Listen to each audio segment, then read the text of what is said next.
Hey, what's going on, party people? This your man Griff. Want to do a video. I don't know if you call it a special video or what have you, but um, a video I want to talk about.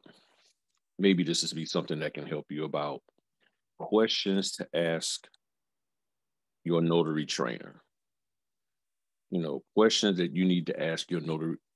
Sorry about that. Notary trainer before you start spending money with them. And some of these questions come from people asking me. I mean, people put me through the ringer over that $35 course that I was doing, or session that I was on. I don't call it a course, that $35 training session. So I'm looking here and I said, a couple of days ago, earlier this week, I said, you know what?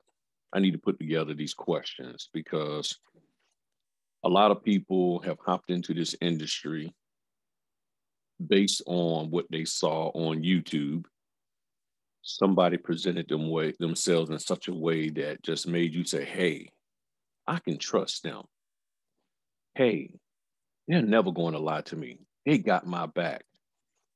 And unfortunately, in some cases, you found they don't have your back, or they do have your back as long as you continue to line their pockets with money. Also, unfortunately, you found out that they're not that good of being a teacher. They're good at regurgitating the information they've learned and their experiences before making things practical for you, understandable for you, comprehensible for you. They're not that good at. And not everybody's built to be a teacher. And I'm not saying I'm some super duper teacher or skilled or what have you.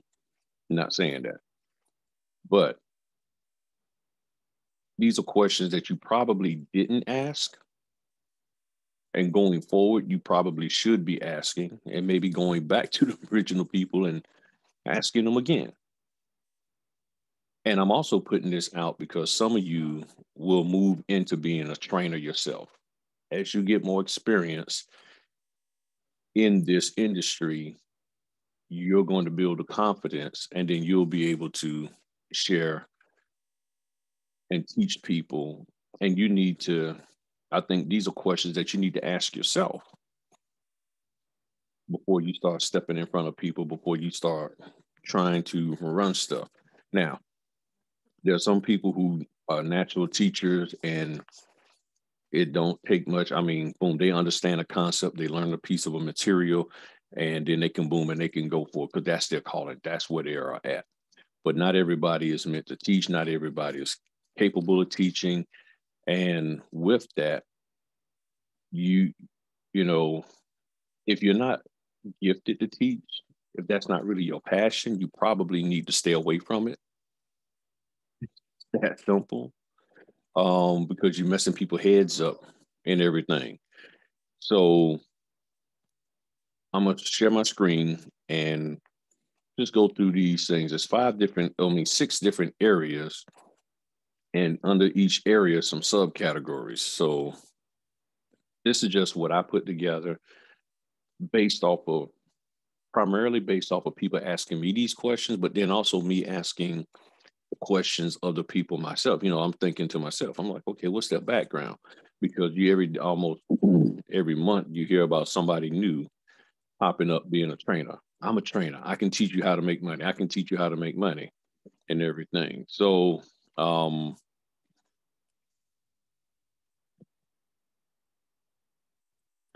so I want to go over these with y'all. Da, da, da,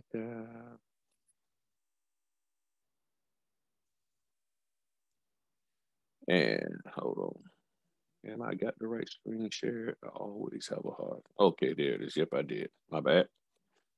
All right. So, and I'm going to put these in the community posts for those of you who just want to see them and all of that. So, for those of you who keep making little comments about how long my videos are and all of that, you can just stop looking at the video now and just go to the community posts and grab those there and figure it out for yourself.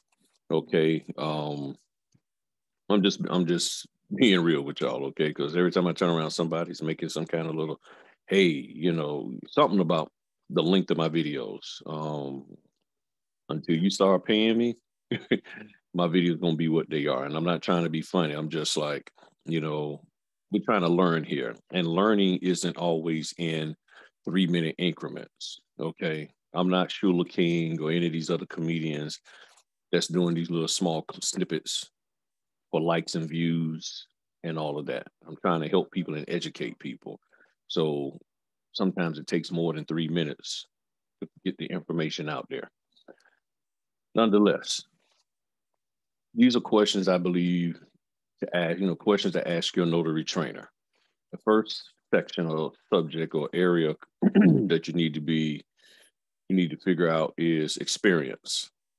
In my opinion, you need a minimum of 3 years experience if you're going to truly teach in the notary realm, unless you have experience as a teacher and gathering knowledge and doing research and all that. So if you're the type of person that's going to really do the research and learn the subject or learn the industry, then yeah, you probably can hop out there a whole lot quicker than somebody else. It won't take you as long. But if you're doing this sort of part-time-ish and just sort of here and there, or you're only doing certain types of orders, you're not well-rounded, then you may want to get a little more experience because you're going to come across people who, or that notary trainer, you may want somebody who got some more experience that's because they're going to come across people that's going to have questions in a wide variety of things. Not that you're going to have all the answers. So people ask me stuff and I don't know every single thing. But after 3 years, starting my fourth, I can answer a lot. I can answer a lot more now than I could in year one or year two. Okay. Or even at the beginning of year three. I can answer a whole lot more with confidence and knowing that I'm not steering somebody wrong. So, in my opinion, 3 years minimum before you really start trying to teach people. And I say that again because anybody can have a good 1 year. And going back to John Maxwell, leadership lead, you can only teach people up to the point that you're at. As a trainer, and this is for trainers also, as a trainer, if you're going to teach people based off of your experience, and you're not going to continue to gain experience, and all you got is just 1 year's experience, then you're always going to have to find you new people that have way less experience than you that you can help out because your knowledge and your experience level is only 12, 14 months. Somebody that's been doing this for 20 months, you might not be able to resonate to them to give them any information because they probably have already had the same experiences as you. So look up John Maxwell, the law of the lid, the leadership lid. Look that up and you'll understand what I'm saying. Another question you need to be asking, what's your business experience? Because a lot of these people talk about, I'm going to teach you the notary business, and they don't have any real business experience themselves. What about the notary business are you trying to teach me? What is it that you're really trying to teach me? That's what you need to know. Where's your business experience? What did you do? And were you even successful? Because people can sit here and spew concepts and all of that all day long, but it doesn't mean that that what they're teaching you or sharing with you is going to be any benefit to you. Another question you need to ask, who trained you?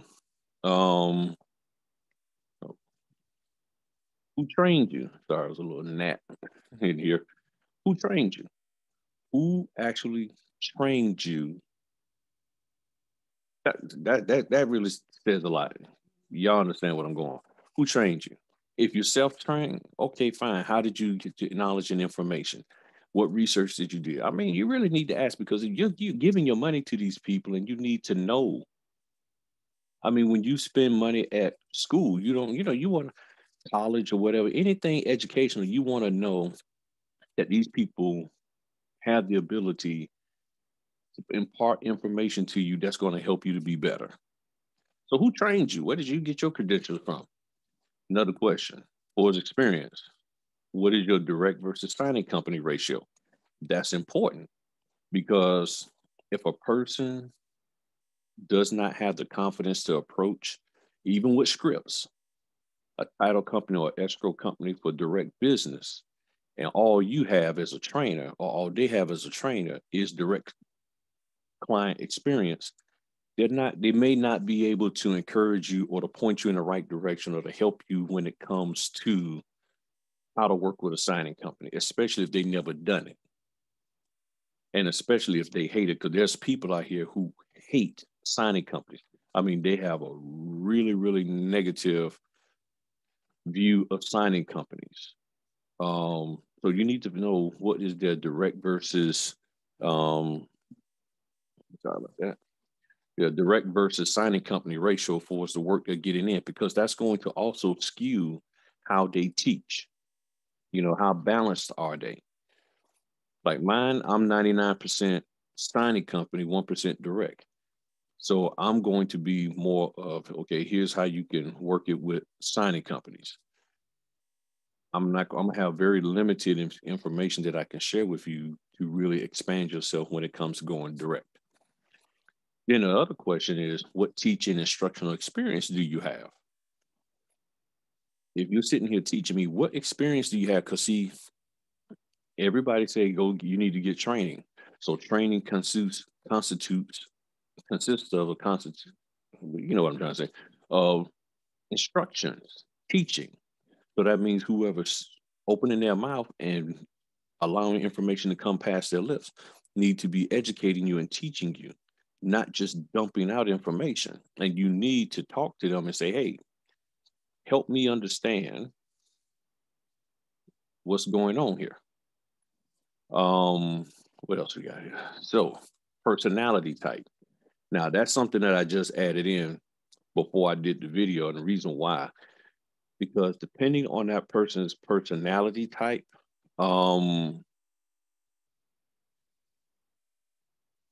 it could really affect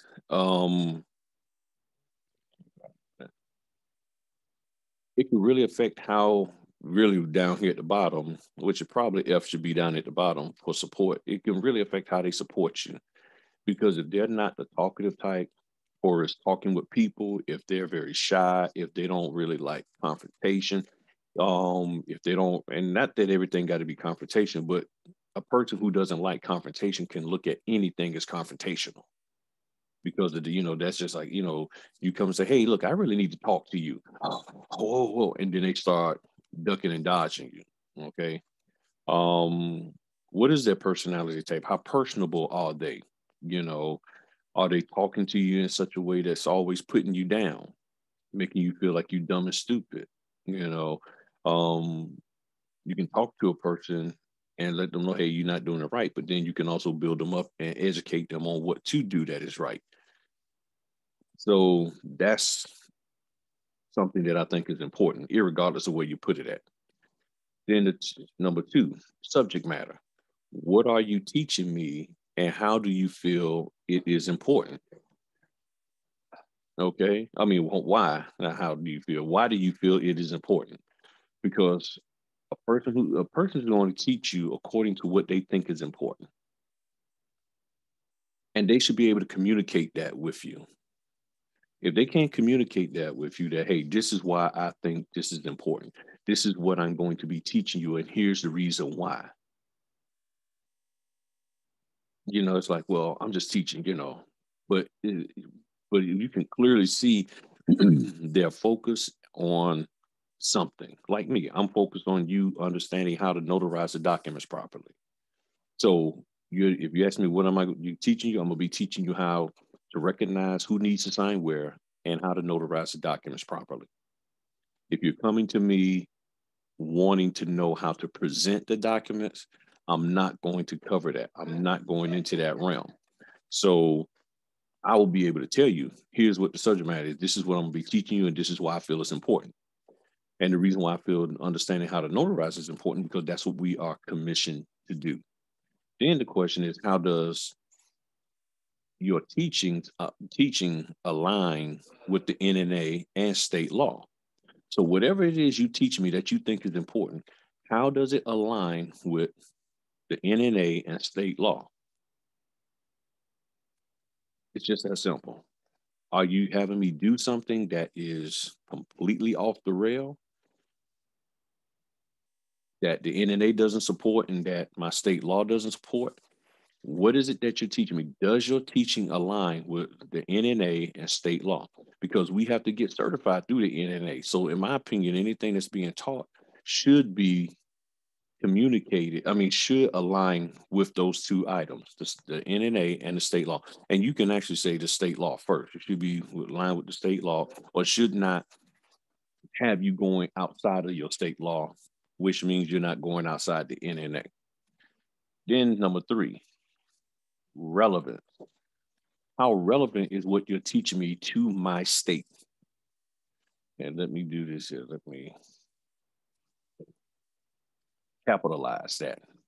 To my state, meaning my state, North Carolina, California, North Dakota, Ohio, Illinois, New York, Florida, etc.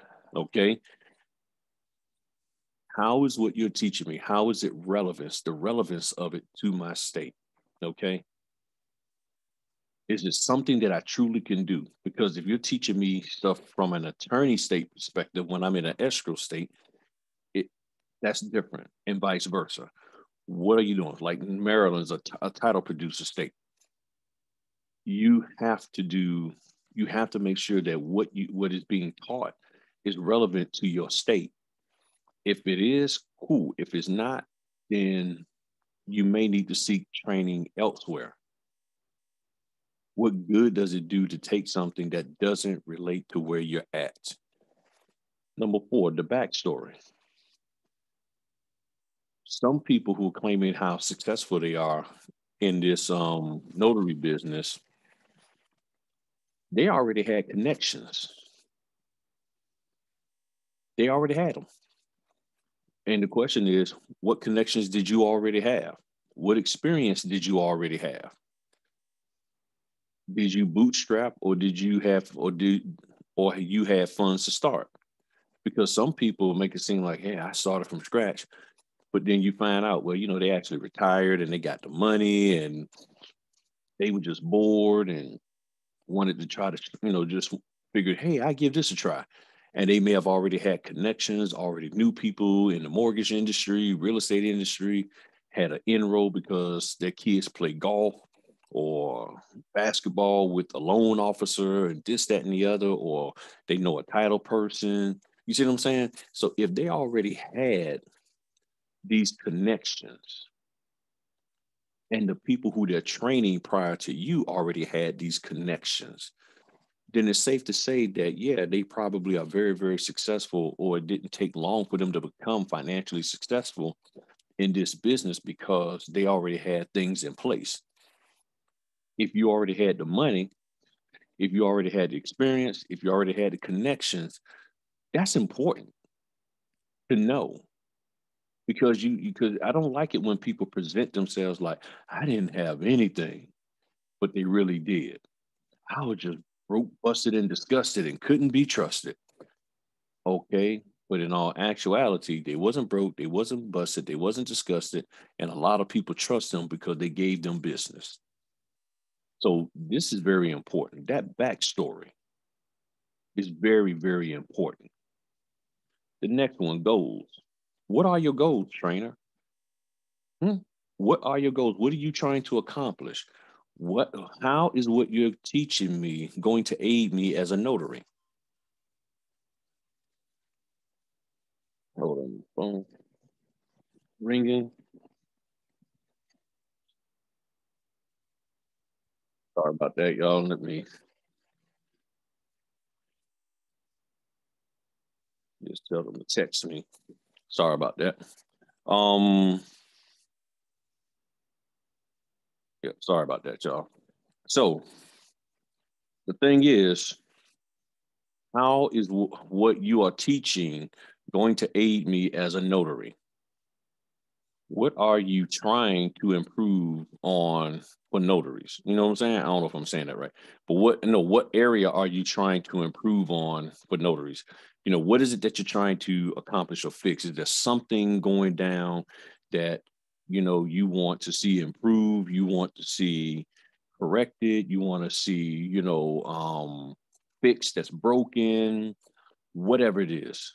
But what you're teaching me, what is your goal? Because your goal should be to get me to be better than what I am. So what are your goals? What are you trying to do?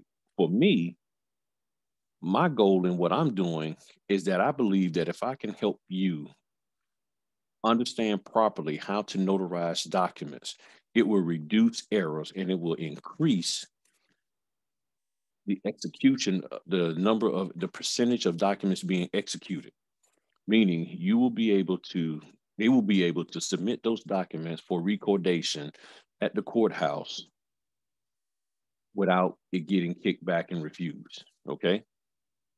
That is my goal.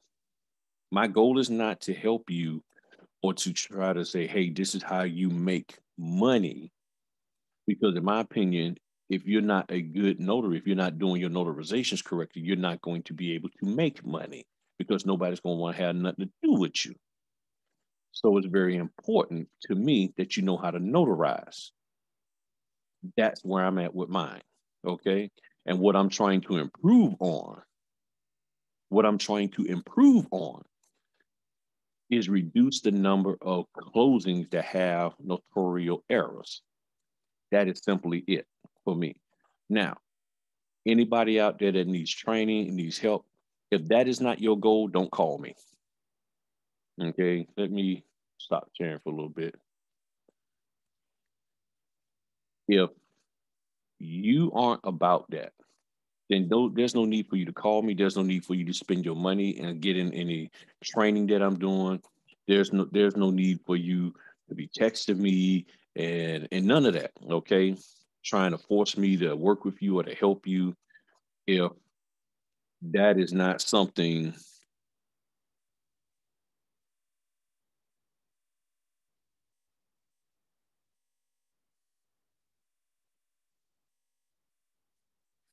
Okay, you know, um, that's the key.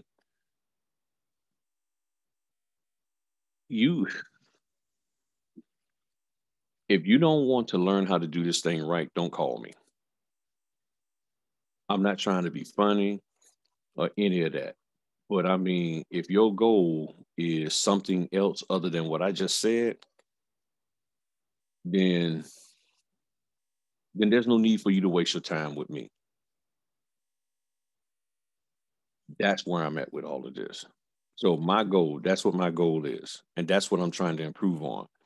It also says here, let me go back to sharing my screen. Are you walking away from conducting closings? And that's interesting. That's something that, came to me as I thought about this, because if you're trying to switch from doing closings to just full-time teaching, you need to know that from that notary, that person who's doing the training, because think about it. Let's go back to the top. If they got less than 3 years experience and they're trying to walk away from notary, the question is, are they going to stay in the know of the different notary changes, document changes, and things of that nature? Now, there are a lot of notary trainers out here who they stay in the know. They make sure that they're up to speed on stuff. But those notary trainers have been out here for over 10 years, the ones that I know of. The two that I'm thinking of, they've been out here in the business for over 10 years, maybe 20. And then they're connected with people who've been in the business for 10, 15, 20 years. So you're talking about a group of people who got over 30 some years of experience. They're in the know. They keep up with the trends and what's going on. But a brand new notary instructor may not have those connections, may not know that kind of stuff, may not even be caring about it or thinking about it. So that's why it's important to understand, are you walking away from conducting closing? Is that what your goal is, so that you don't have to do closings no more? Because what I'm seeing is people getting in here, spending about 8 to 12 months doing closings. Don't know how many they've done, but 8 to 12 months doing closings, and then shift over to training. There are a few that I'm seeing that have, like one of my lady out there in Texas, she's doing fine. But there's others, in my opinion, they're struggling. Um, their their educational piece isn't where it needs to be. It's just that simple. Um, I, I, I want to say something, but I'm not. I'm not going to say it. I'm not going. All I'm going to say is, let me just keep going. I'm not even going to go there because it's going to be taken the wrong way. Lastly, support. What type of support can you provide? That's what the notary trainer need to be able to answer for you. What kind of support can they provide? Now, what's different with me is that I'm not doing notary training full time. And let me switch back over to y'all for a second. I'm not doing notary training full time. However, I get people contacting me as if I am, and I've never said that I was. I'm still doing my notary business for us, doing signings and all of that, 5 and 6 signings a day in most cases. So you need to find out. And that was probably, you know what, that was something, I don't know where to put that at now that I'm thinking about it. Oh man, support. What kind of support are you able to provide? Okay, so let's just say, are you full time or part time trainer? Okay. So are you a full time or part time trainer? Because based off of what you are in this category here, is going to determine the level of support you can provide. Because for me, you know, I'm doing this. I'm still doing my all my loan closings. Training my son in notary. I'm helping my wife with her business. Um, Taking care of my dad, helping my other son, running my IT consulting business, and then I'm in there trying to help y'all as best I can. So I got a lot going on. And then there's a house inspections and then my online notary stuff. So yes, I have a lot. I do try to find a way to address and take care of everybody. It's not perfect. Sometimes it may go a couple of weeks before I get with you. Um, okay, this thing keep there we go.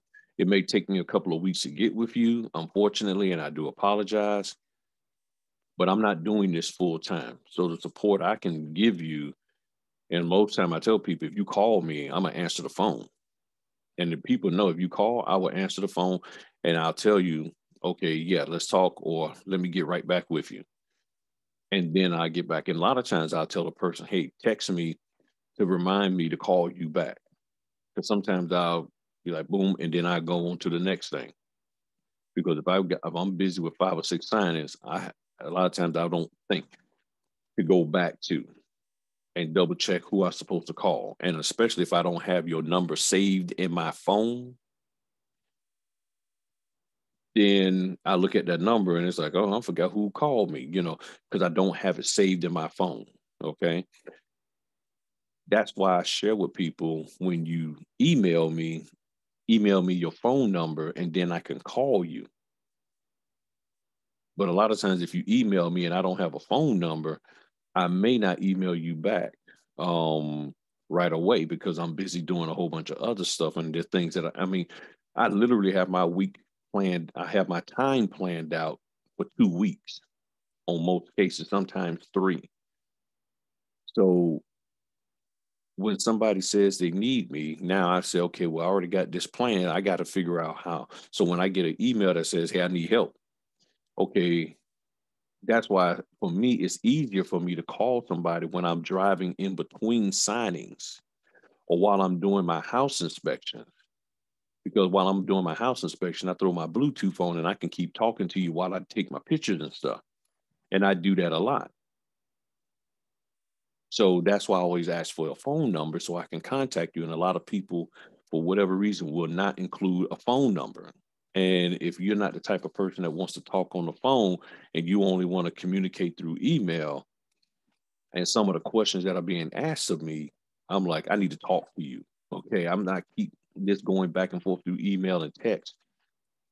I'm not getting the concept or the context of what you're talking about. So what type of support? Again, how accessible are you? And to me, one of the important things is, does the trainer family support them? Because think about it. If you have this person who's training, you don't want their spouse tripping on them about people calling. I mean, that's just, you do not want somebody's spouse tripping on you. Yo, why you calling my wife? You know what I'm saying? So, I mean, that speaks for itself. You want to make sure that, hey, how's your family with this? Is there a time that I shouldn't call? And that's why I tell people, hey, text me to see if I'm available, and then I will. And I tell people all the time, during the day when I'm doing my signings, text me and let me know what you need. And then I will respond back. And I tell people, if you don't hear back from me after a few minutes, call me. I let my signers know, hey, I'm also a notary trainer, so I may get a phone call from notaries who need help. If I'm with a signer that is clearly like, okay, let me knock. And if I get a text message, I keep an eye on my phone. Okay, in the closing, unable to talk at the moment, but please, if you need help, let me know what that help is. And then that's how I do it.